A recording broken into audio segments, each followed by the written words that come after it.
Muy bienvenidos de nuevo a nuestro segundo programa. Es un placer para nosotros poder estar con vosotros de nuevo, esperando que el programa anterior os haya servido para reflexionar y sobre todo para introducirnos en el estudio de este precioso libro, el libro de los Hebreos. ¿Qué tal? ¿Cómo estáis? Aquí estamos. Dispuestas a desgranar un capítulo nuevo y aprender. Pues seguro que también el Señor nos ayuda a poder enfrentar este programa de hoy. Comenzamos. ¿Cuál es el título del segundo programa de la serie? El mensaje de Hebreos. El mensaje de Hebreos. ¿Qué mensaje lleva? A ver. En el primero hablamos de los destinatarios, prácticamente de su sufrimiento. Ahora nos vamos a introducir en la idea de Pablo de que a ellos les llega un mensaje concreto. Así es. Y luego, para nosotros. ¿Qué versículo tenemos? Creo que tenemos la joya de la corona. En Hebreos capítulo 8, versículo 1. Creo que es uno de esos textos realmente espectaculares. Ahora bien, dirá el apóstol en su escrito, el punto principal de lo que venimos diciendo es que tenemos tal sumo sacerdote que se sentó a la diestra del trono de la majestad en los cielos. Permitidme comentar un poquito este versículo. Aquí Pablo está haciendo una comparación a la cual ya estamos acostumbrados a partir del primer programa, y es, los sacerdotes cada día iban y se ponían de pie delante del altar. Así es. Lo cual indicaba que se tenía que repetir todos los días. Sin embargo, fijaos que se utiliza cuando dice, cuando realizó lo que realizó en la tierra, se sentó a la diestra del... Es decir, no volverá a ejercer como hacían los sacerdotes. ¿Por qué? Porque es el sacerdocio definitivo. Esa idea tuvo que ser muy, muy importante para los lectores de la carta. Pablo escribió a los hebreos para fortalecer su fe, como ya hemos dicho en el programa anterior, en medio de las pruebas de la vida. Finalmente, cuando yo hablo de las pruebas, me gusta decir que es la propia vida. No es que sea nada especial, la propia vida. Les recordó a ellos y nos recuerda a nosotros que las promesas de Dios se cumplen y se cumplirán a través de Jesús, que está sentado a la diestra del Padre y que pronto nos llevará a nuestra casa. Mientras tanto, Jesús nos transmite las bendiciones que vienen del Padre. Por ende, debemos aferrarnos a nuestra fe hasta el final. Es interesante lo que dices porque, claro, en medio de, un poco desde la vista de los destinatarios también, ¿no? Desde ese sufrimiento se pueden plantear muchas preguntas y entre ellas es, bueno, pues si Jesús salió victorioso, si Jesús está sentado a la diestra del trono de Dios, ¿por qué seguimos en medio de este conflicto? ¿Por qué seguimos en medio de este sufrimiento, ¿no? Y aquí pues va a desgranar un poquito Pablo pues la idea del ministerio de Cristo, de que sí, ya estamos viviendo el cumplimiento de su promesa y al mismo tiempo seguimos inmersos en este conflicto y dependemos de este sumo sacerdote y ese papel de mediación, ¿no? Y va a hablar un poco de Jesús como mediador, que en el Antiguo Testamento pues, estaba descrito pues, a través de figuras como por ejemplo la de Moisés o la de David, ¿no? Personas que en cierto momento representaron al pueblo de Israel ante Dios, ¿no? Como ese pueblo de Israel que tenía miedo de hablar con Dios cara a cara y le pidió a Moisés, no, sube tú a la montaña, que hable contigo y tú nos hablas de parte de él. Y ese doble sentido de la mediación, ¿no? De necesitamos un representante ante Dios, pero también necesitamos que nos representen a Dios ante nosotros. Efectivamente. Y conocer a este Dios, ¿no? ¿Qué carácter nos describe aquí de este Dios que tiene ese sentido bidireccional, ¿no? Que nos busca y al mismo tiempo también nos pone un representante para que podamos estar delante de él? Normalmente vemos en la Biblia que Dios instituyó sacerdotes, instituyó profetas. Es una profesión que no elige. Nadie puede elegir ser profeta ni ser sacerdote. Dios los elige. Pueden rechazar, les da la opción de que rechacen, pero Él los elige. El profeta es aquel que representa a Dios ante los hombres y el sacerdote representa a los hombres ante Dios. Y tenemos a Cristo, que fue profeta como vosotros vendrá, dijo Moisés, a él oíd, y lo tenemos como sumo sacerdote, como estamos estudiando durante estas lecciones. Él fue mediador desde la eternidad. Desde que fue creado este mundo, Él fue mediador. Todo pasa a través de Él. Y lo será, aunque se acabe el pecado y volvamos a vivir con Él. Su función mediadora lo será por siempre, porque Él es nuestro creador y también el que nos sustenta y el que nos recrea. Su labor intercesora, el sacerdote intercesor, tiene que ver con el pecado. Se inició desde que el hombre pecó, necesitó un sumo sacerdote intercesor y finalizará cuando Él quite sus vestiduras de sumo sacerdote en el lugar santísimo y acabe esa función. Entonces esa intercesión cesa, pero sigue la mediación porque es eterna y porque la necesitamos. Y qué diferente esto con la imagen que otras religiones o otras filosofías pueden proponernos de la deidad, ¿no? Es el ser humano siempre el que se tiene que mover para aplacar, para contentar, para buscar, para acercarse, y sin embargo nuestro Dios es totalmente diferente.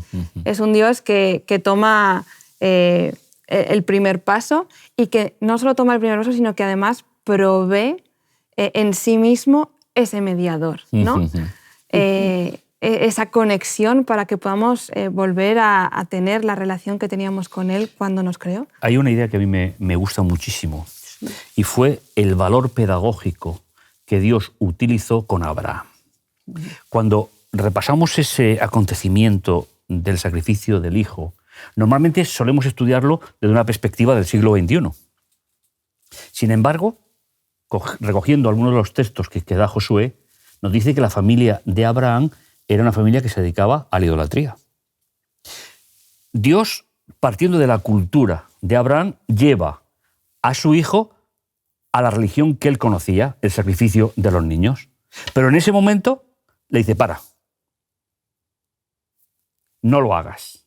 Con lo cual está rompiendo la religión pagana de Abraham. ¿Y qué le da? El sustituto. Ese macho, es decir, ese carnero que estaba ahí. A partir de ahí, la religión bíblica es la religión de la sustitución. Tanto en la primera alianza como en la segunda. Entonces, la idea que estáis planteando de la mediación a mí me gusta muchísimo. Porque, ¿qué es un mediador? Es alguien que tiene capacidad y es aceptado para intervenir en un conflicto. Y ambas partes están de acuerdo en el mediador. Si no, el mediador no tiene ningún valor. Ningún valor. Pues comentabas, Rosa Blanca, que de cara de Dios hacia el hombre hay un mediador. Y del hombre hacia Dios hay otro mediador. Sí. Con lo cual, en Jesús se cumplen las dos condiciones. Porque Jesús es profeta y es sumo sacerdote. Es el nexo perfecto. Es decir, hacer coincidir Fantástico. en un concepto eterno, como bien comentabais, las grandes necesidades del ser humano. Necesitamos que Dios se haga trascendente y necesitamos que Dios nos escuche. Así es. Por el sufrimiento, todo lo que estamos... y si me permitís volver un poquito hacia atrás, hay una noción que me gusta mucho, que es Jesús como nuestro rey. Que, si me permitís, la resituamos ahora, Sí. Y dice que en los versículos de Hebreos del 1, del 5 al 14, que es la primera gran comparación del libro, la primera, dice, por tanto, versículo 4, hecho superior a los ángeles, por cuanto ha heredado un nombre más excelente que ellos. Y ahora hace una pregunta, como siempre. ¿A cuál de los ángeles dijo Dios? Jamás. y empieza a hacer la primera comparación. La primera comparación del libro, es decir, es superior a los ángeles. ¿Por qué?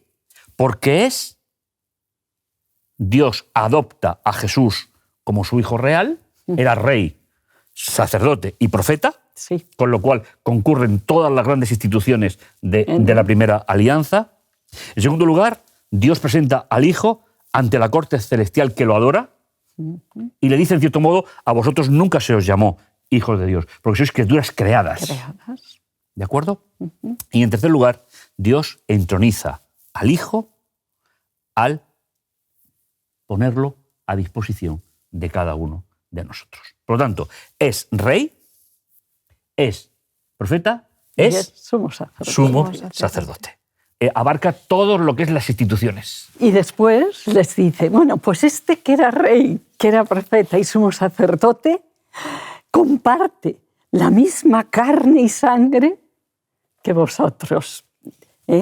Jesús compartió, y nos lo dice en Hebreos 2, podéis, ahora no lo vamos a leer, pero del 14 al 17, porque es un poco largo, les dice, de esa misma carne tenéis un defensor.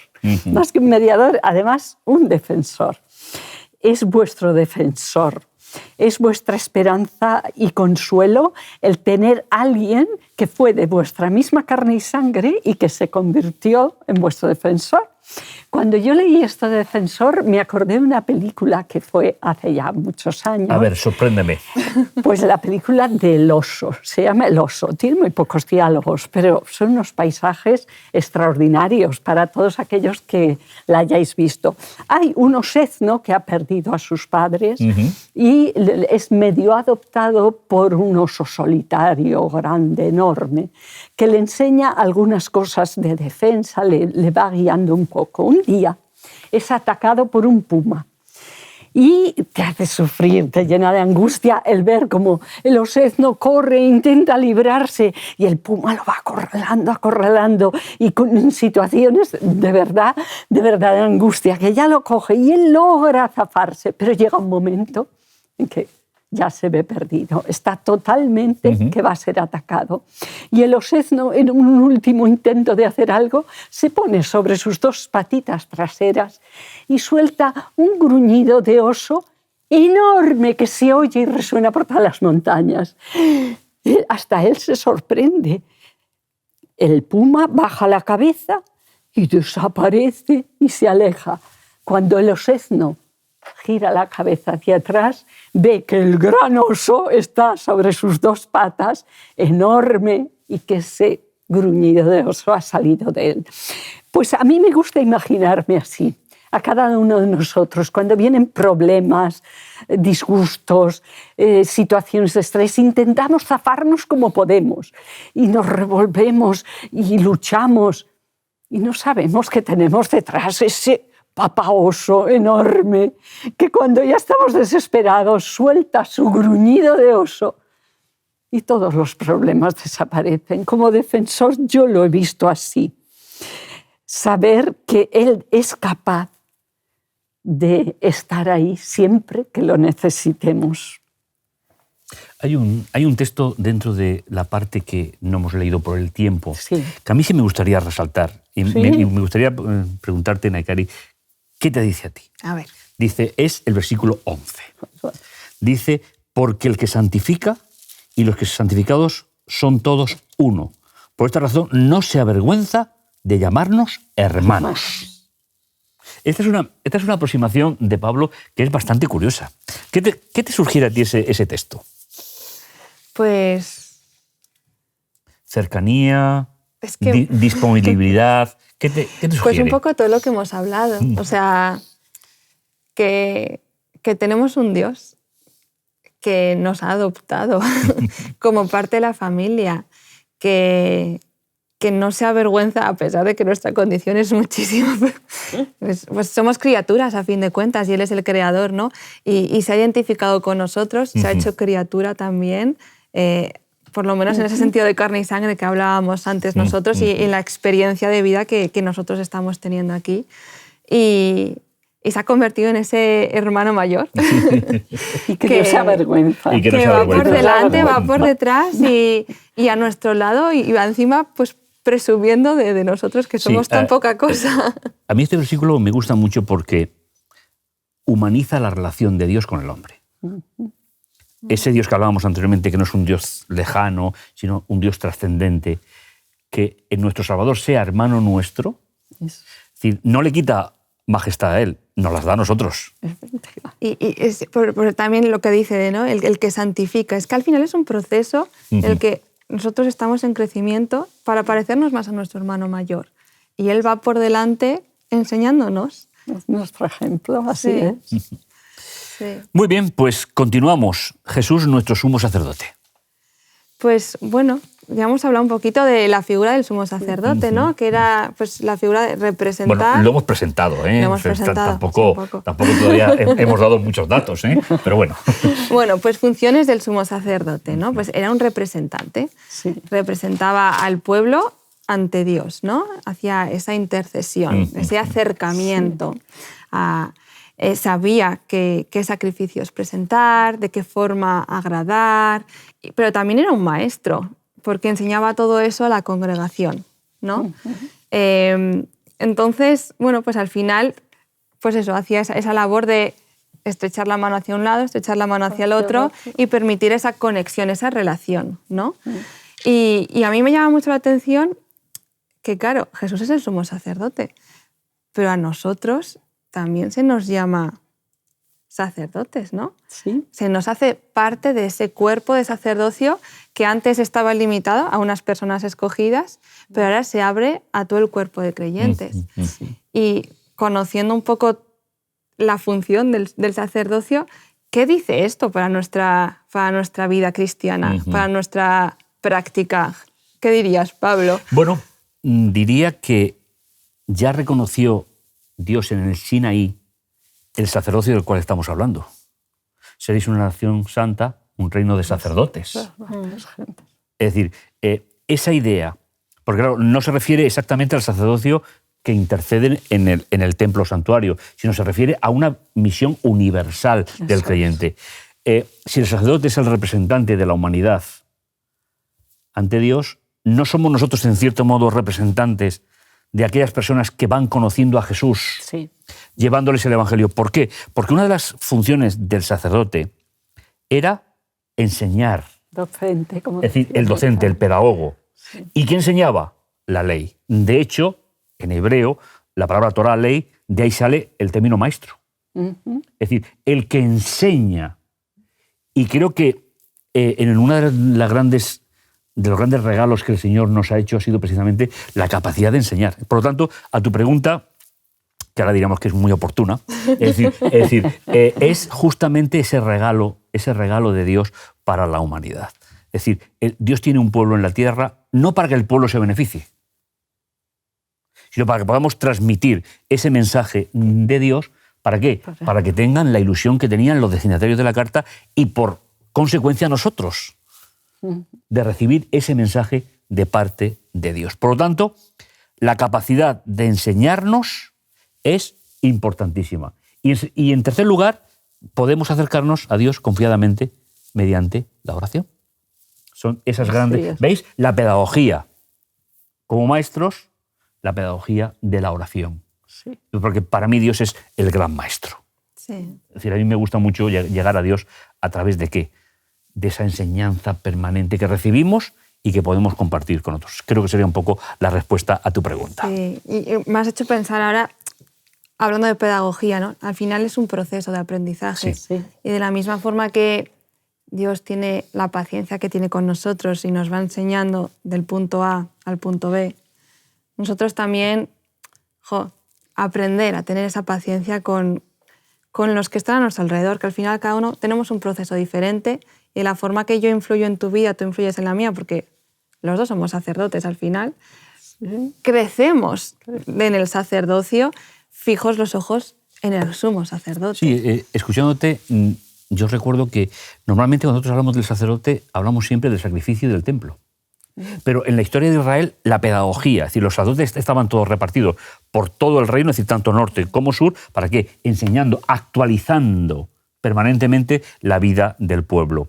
Con lo cual, si reunimos todo esto, tenemos un perfil que me parece excepcional, que es el de pedagogo. Qué lejos está de aquella imagen a veces tan utilizada del Dios justiciero, del Dios que ejecuta. Un buen maestro es el que sabe transmitir a sus alumnos las ideas que están en su corazón. El que transmite teoría, eso se nota. Sí. Efectivamente. Entonces, la idea fundamental que a mí de verdad me impacta de este es Jesús, es nuestro sumo sacerdote, es nuestro maestro, es nuestro pedagogo. ¿Para qué? Para alcanzar la visión de Dios. Y eso es lo que realmente creo que es importante para ello. Muy bien, pues vamos llegando casi ya al final del programa de hoy.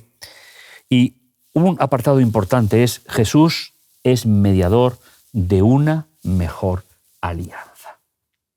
Así es.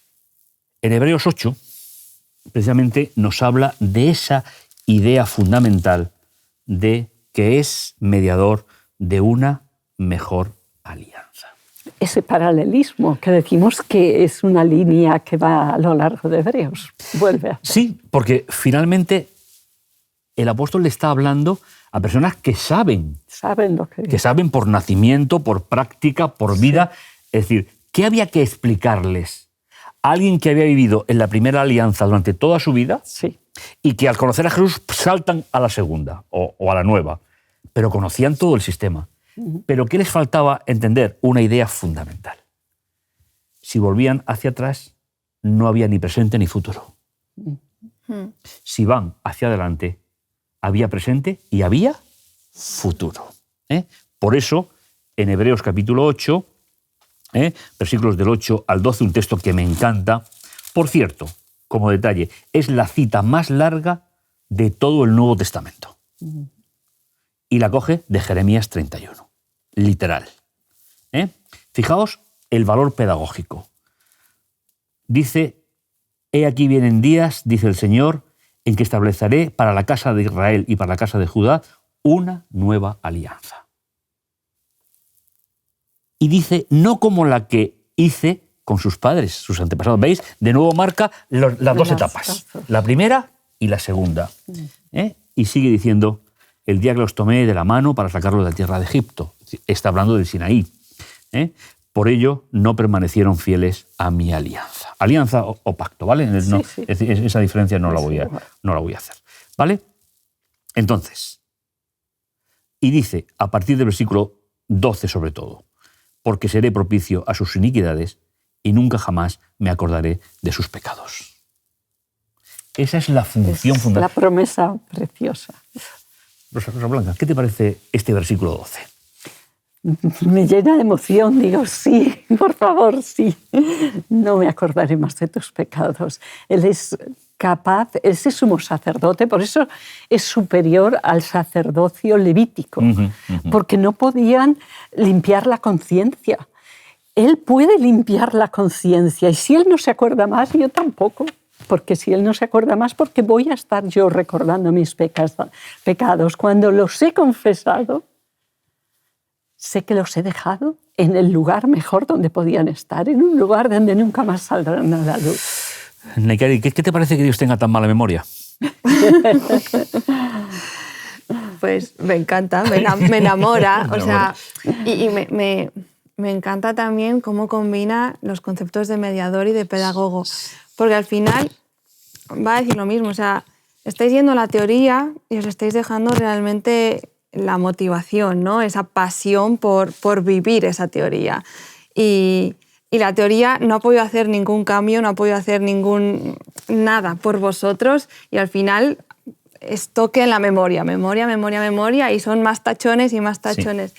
Pero cuando fijamos nuestros ojos en Jesús, el gran pedagogo, que nos transmite el espíritu, esa pasión, eso realmente cómo es nuestro Dios. es una idea que transforma, ¿no? Y cómo aprendiendo somos transformados. Y transmisores. Y transmisores también, nos convertimos en pedagogos, en mediadores también. En mediadores oramos por los otros, como Jesús oró por nosotros. Fijaos, si volvemos un poquito al versículo 8, me gusta mucho. Porque en la última parte dice, en que estableceré para la casa de Israel y la casa de Judá una nueva alianza. Es decir, no va a ser fuera de ese pueblo que no se mantuvo fiel a la alianza durante siglos, sino que va a reconstruir y no a despreciar. Y a partir de ahí va a proyectar hacia el futuro una de las grandes ideas, es la forma de relacionarse con Dios en la nueva alianza. ¿Y por qué necesitamos la pedagogía? Pues porque la obra de Jesús ahora mismo no la vemos. Ellos sí la veían en el santuario todos los días, pero nosotros no. Con lo cual es el maestro, el pedagogo, el que viene a enseñarnos precisamente el valor de ese sumo sacerdote en el lugar donde está. Aún no hemos entrado, pero en el lugar en el cual está mediando. Pues bien, simplemente como palabras finales para el programa de hoy, a pesar de todas las verdades buenas y llenas de esperanza del libro de Hebreos, también hay una serie de advertencias para nosotros que alcanzaron su punto culminante en el final del libro. Si sabéis, en el libro de Hebreos las advertencias van siendo, del principio al final, cada vez más severas. Va a estructurar, el mensaje cada vez es más profundo, pero la advertencia es cada vez más severa. ¿Por qué? Porque va enseñando, va haciendo que vayan racionalizando el mensaje que le está dando. Y desde luego en el tema de hoy hemos visto que es rey, que es sumo sacerdote, que es pedagogo, que es maestro. Me parece realmente espectacular. Muy bien, pues Naikari, una frase final para el programa de hoy. Una frase final. O un comentario. Dejemos que Jesús escriba su carácter en nuestro corazón. Que Precioso. nos enseñe, como siempre, el método es fijando nuestros ojos en Él, ¿no? Rosa Blanca, tu conclusión. Permanezcamos en esta nueva alianza. Permanezcamos en ella. Aferrémonos por la fe de ese gran sumo sacerdote. Pues bien, para terminar el programa lo vamos a hacer con una oración. Naikari, te invitamos a que ores al Señor. Estupendo. Padre, tú conoces nuestras circunstancias, al igual que conocías las de la iglesia de Hebreos. Te quiero pedir que nos des sabiduría, que nos des capacidad para fijar nuestros ojos en Jesús, para poder recordar que Él es Rey, que Él es mediador, que Él es nuestro sumo sacerdote y que no tenemos que temer ni avergonzarnos ni echarnos para atrás, sino que podemos seguir avanzando confiados en su amor, en su compañía, en la victoria que Él nos da. En el nombre de Jesús, amén. Amén. Amén. Muchísimas gracias. Pues nos vemos la próxima semana aquí, en el programa Escuela Sabática Viva. Os esperamos. Te invitamos a tener una experiencia más allá del sábado, convirtiendo tu unidad de acción en una iglesia hogar, en donde la Biblia, la oración intercesora, la fraternidad y la testificación sea vuestro estilo de vida. Así experimentaremos un poder renovador en la iglesia y en el cumplimiento de la misión. Suscríbete a nuestro canal de Hope Media para no perderte ninguna escuela sabática viva. Que Dios te bendiga.